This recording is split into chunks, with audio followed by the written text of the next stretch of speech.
आदरणीय शरदचंद्रजी पवार साहेब, आपल्या जिल्ह्याचे नेते आणि विकासप्रिय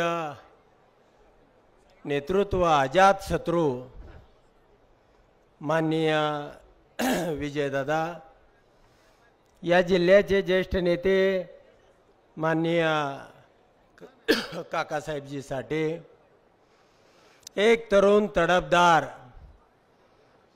आणि तुम्हाला हवासा वाटणारा असा उमेदवार माननीय दरेशल भैया मोहिते पाटील, या ठिकाणी उपस्थित असलेले ज्यांनी या कार्यक्रमाचं आयोजन केलं ती बरीचशी ज्येष्ठ मंडळी या ठिकाणी आहेत। त्यामध्ये शिवाजीनाना असतील, कोकाटे साहेब असतील, घाटणेकर असतील, शिवाय महिलामधून ज्यांनी भाषण केलं त्या मिनलताई असतील, सुरवेताई असतील, अनेक ज्येष्ठ नेत्या, जिल्हाध्यक्ष आहेत, अनेक मंडळी आहेत। परंतु सगळ्यांचा वेळ घेण्यामध्ये, नावं घेण्यामध्ये वेळ घालवत नाही। तुम्हाला काही ना काहीतरी मला ब्रेकिंग द्यायची आहे आणि त्यामुळं मित्रांनो, या पुरोगामी माड्याला गेल्या निवडणुकीमध्ये माझ्यामुळं डाग लागलेला होता। या माड्याचा पराभव झाला होता आणि निश्चित त्याचं प्रायश्चित्त म्हणून हाच माडा, हाच पुरोगामी माडा पुन्हा पवार साहेबांच्या पायावरती ठेवण्यासाठी मी चालू विमानातून उडी टाकलेली आहे।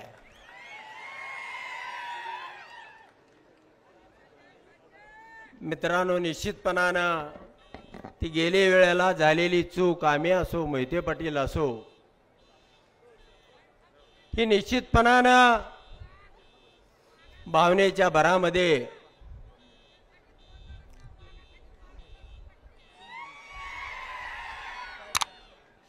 झालेली चूक होती आणि त्यानंतरच्या काळामध्ये मोहिते पाटलाप्रमाणे आमच्याही काय अपेक्षा होत्या राजकारणामध्ये, आमच्याही तालुक्याला न्याय मिळावा, त्याचा स्वाभिमान जागा व्हावा, त्याच्याही विकासाची द्वारं पुन्हा खुली व्हावीत, आमच्याही नेतृत्वाला गती यावी, या भावनेनं, उद्देशानं 1,16,000 एवढं मताधिक्य देऊन सुद्धा बीडचं पार्सल आणून आमच्या तालुक्यामध्ये ठेवलं आणि मित्रांनो, आमचा दोघांचाही भ्रमनिरास झाला। मी मात्र थेट पवार साहेबांचं पहाटे 3 वाजता घर गाठलं। साहेब, विश्वासघात झालेला आहे आणि मला तुम्हाला तिकीट द्यावं लागतंय। मित्रांनो, पुन्हा गाडी घसरली, थोड्याफार मताने माझा पुन्हा पराभव झाला, परंतु मी लढणारा कार्यकर्ता आहे। मी काय निवडणुकीपुरतं काम करत नाही। 24 तास मी सामान्य माणसासाठी, जनतेसाठी धावून जाणारा, संघर्ष करणारा कार्यकर्ता आहे। कोरोनाचा काळ होता, तुम्हाला 1-2 मिनिटांमध्ये उदाहरण सांगतो। माणूस घरामधून बाहेर निघत नव्हता आणि मी साहेबांना सांगितलं की गोरगरीब जनता घरामध्ये तडपडते, त्याला खायला डाळ नाही, भात नाही, त्याच्या घरामध्ये धान्य नाही आणि अशा परिस्थितीमध्ये साहेब मी धान्य बँक चालू करतोय। एवढा शब्द साहेबांच्या कानामध्ये पडल्यानंतर साहेबांनी दुसऱ्या दिवशी सांगितलं, मी उद्याच येतो, त्या धान्य बँकेचं आपण उद्घाटन करूया। आणि मित्रांनो, सुप्रियाताईंच्या कानावरती ही गोष्ट गेली। महाभयानक तो कोरोनाचा काळ होता। साहेबांना तुम्हीच फोन करून सांगा, ते कुणाचंही ऐकत नाहीत। त्यांचं वय आता या कोरोना सोसण्यासारखं नाही। परंतु पवार साहेब थांबले नाहीत मित्रांनो. त्यांनी थेट वेळापूर गाठलं आणि त्या धान्य बँकेचं उद्घाटन केलं. पुन्हा 15 दिवसानंतर मी दुसऱ्या एका कामानं चर्चा करण्यासाठी गेलो होतो आणि साहेब मला म्हणले 26 तारखेला तुम्ही दिल्लीमध्ये या, आपल्याला थोडी चर्चा करायची आहे. साहेबांना मी सांगितलं 26 तारखेला माझ्या मुलाचं साहेब लग्न आहे.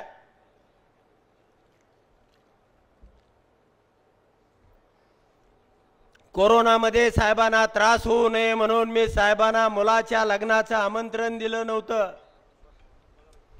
मित्रांनो, माझ्या मुलाच्या लग्नाला 100 लोक सुद्धा नव्हते आणि साहेबांना आमंत्रण नसताना सुद्धा कार्यकर्त्यावरती किती प्रेम असावं.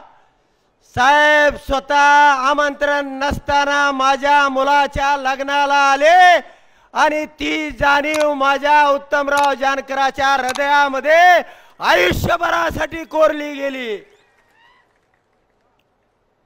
मित्रांनो, माझ्या घरामध्ये एक साहेबांचा मोठा असा फोटो आहे आणि त्यावरती लिहिलेला आहे आधारवड. गेल्या महिन्यापूर्वी मी सोलापूरमधून लोकसभेची उमेदवारी मागत होतो आणि माझी उमेदवारी कापली गेली. माझी उमेदवारी कापली गेल्यानंतर 2 काळूबाळू आले आणि म्हणले तुमच्या घरातला साहेबांचा फोटो काढला नाही त्यामुळे तुमची उमेदवारी कापली गेली. मित्रांनो, माझ्या घरातला फोटो काढता येईल पण ह्या लाखो लोकांच्या हृदयामध्ये जे पवार साहेबांचं स्थान आहे, अख्खा महाराष्ट्र आज पवार साहेबांच्या आधारानं लढायला उभा आहे. सगळं जग एका बाजूला आहे.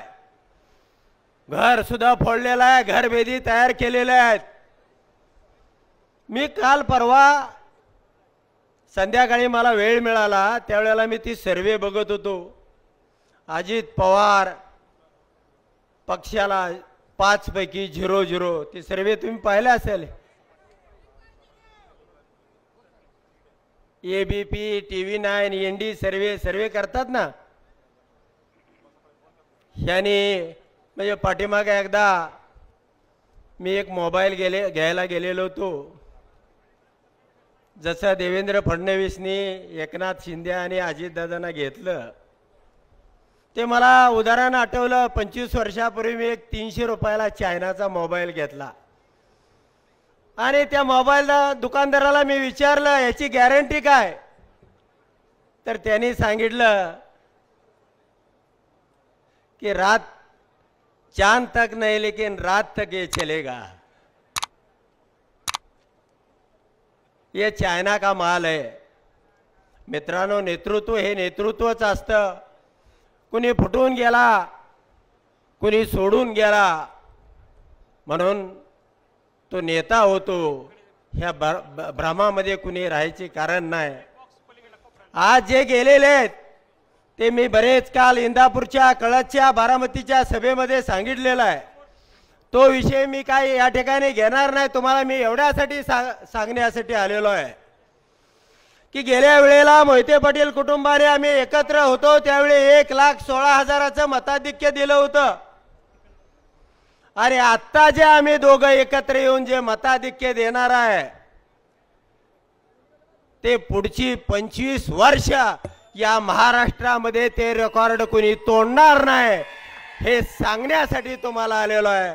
आणि म्हणूनच मित्रांनो, आम्ही काय सजासजी एकत्र झालोय असं समजू नका. गावागावातल्या, तालुक्यातल्या माणसांनी आमच्यावरती दबाव टाकले आणि तुम्ही एकत्र आलं पाहिजे आणि तुतारीकडे गेलं पाहिजे.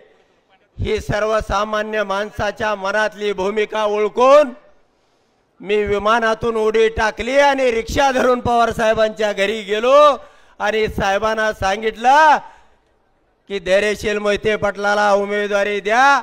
उत्तम जानकर प्रामाणिकपणाने त्यांच्या बरोबर राहील. आणि मित्रांनो, आज तुम्हाला मंचावरती मी दिसतोय त्यामुळे तुम्ही काळजी करायची नाही. तुमच्या तालुक्यातली बरीच नेते मंडळी पवार साहेबांच्या खिडकीमधून डोकावायला लागलेली आहेत, पण पवार साहेब हे पवार साहेब आहेत.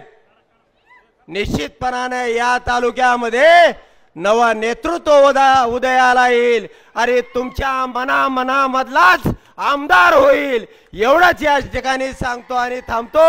धन्यवाद. राजकारणातील प्रत्येक अचूक बातमीचे सर्वात आधी अपडेट्स मिळवण्यासाठी सरकारनामाच्या सर्व सोशल मीडिया प्लॅटफॉर्मला लाईक, फॉलो आणि सबस्क्राईब करा. तसंच सर्व नोटिफिकेशनसाठी बेल आयकॉन प्रेस करायला विसरू नका.